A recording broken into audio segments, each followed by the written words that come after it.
আমার সাথে আছেন একজন অতিথি, তিনি আর কেউ নন, stand up comedian Qamaruddin Arman. কেমন আছেন ভাইয়া?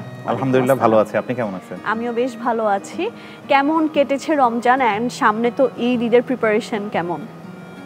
রমজান অবশ্যই ভালো কাটছে, চেষ্টা করছি যে আল্লাহর আদেশগুলো মেনে চলতে। যেমন আমরা 30টা রমজানে রোজা রাখার চেষ্টা করছি, নামাজ পড়ার চেষ্টা করছি।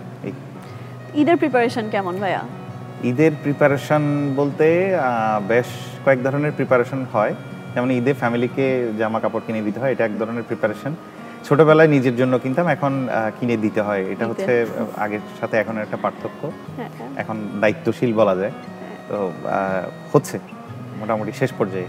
ঈদ কিভাবে সেলিব্রেট করা হয়? মানে ফ্যামিলির সাথে সবাই কি গ্রামের বাড়িতেই সেলিব্রেট করা হয়? গ্রামের বাড়িতে, মানে আমার বাবা তো নেই, মা, আমার ফ্যামিলির অন্যান্য যারা আছে সবাইকে নিয়ে সেলিব্রেট করা হয়। তাহলে তো মজা হয় অনেক নিশ্চয়ই।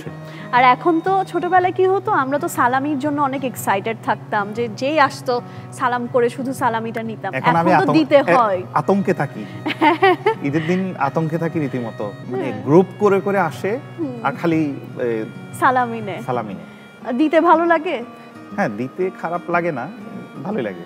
ভালোই লাগে। তবে এটার মানে সংখ্যাটা যেন বেশি না বাড়ে আর কি। না, আমি চাই আপনার সংখ্যাটা আরো বেড়ে যাক, যাতে আপনার বেশি বেশি সালামি দিতে হয়।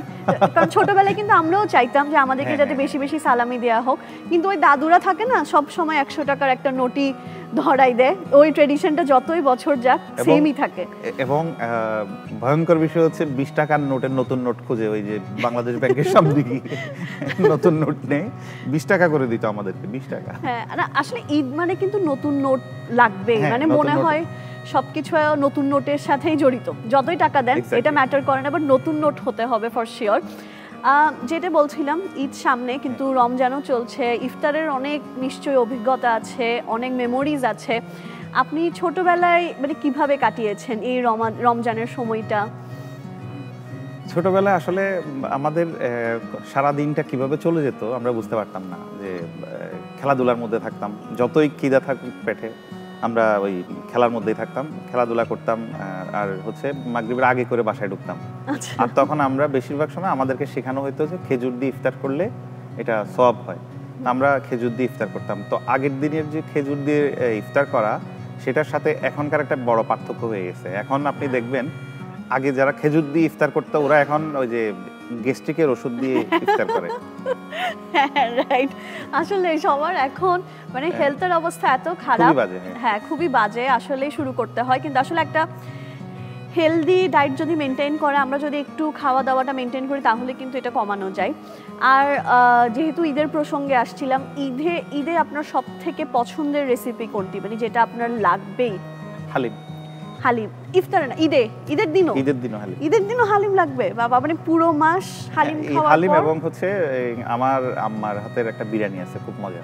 আচ্ছা, ওই বিরিয়ানি, এটা কি ওরস বিরিয়ানির মতো? যেটা আমি চট্টগ্রামে নিলাম। ওরস বিরিয়ানি না, ওরস বিরিয়ানিটা অবশ্যই মজা, কিন্তু এটা ঈদের জন্য না, ঈদ স্পেশাল না।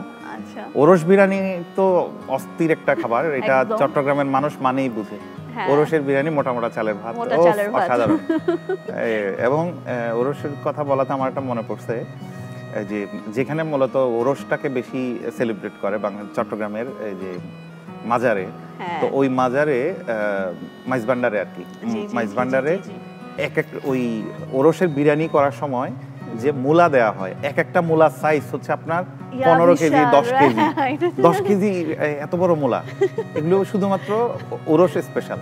আসলে ঠিক, মানে এত বড় বড় মহিষ, মূলা, মানে অন্যরকম একটা ঈদ মনে হয় তখন চট্টগ্রাম মানুষদের জন্য। মাইজভান্ডার তরিকার যারা আছে তাদের জন্য ওটা আসলে ঈদ। হ্যাঁ, মানে চট্টগ্রাম মানুষদের জন্যই আসলে এটা বলা যায়, কারণ আমরা সবসময় এক্সাইটেড থাকি কোথায় একটা ওরস হচ্ছে আর ওরসের বিরিয়ানি খাবো। এটা একটু সংশোধন করে দিই, ঈদ বলতে আমি এটা খুশিটাকে বোঝাতে চেয়েছি। আমাদের কিন্তু দুইটা ঈদ, এই দুইটা ঈদের বাইরে আর কোনো ঈদ নেই। বাকিটা হচ্ছে খুশিকে আমরা ঈদের সাথে তুলনা করতে পারি, কিন্তু ঈদ না।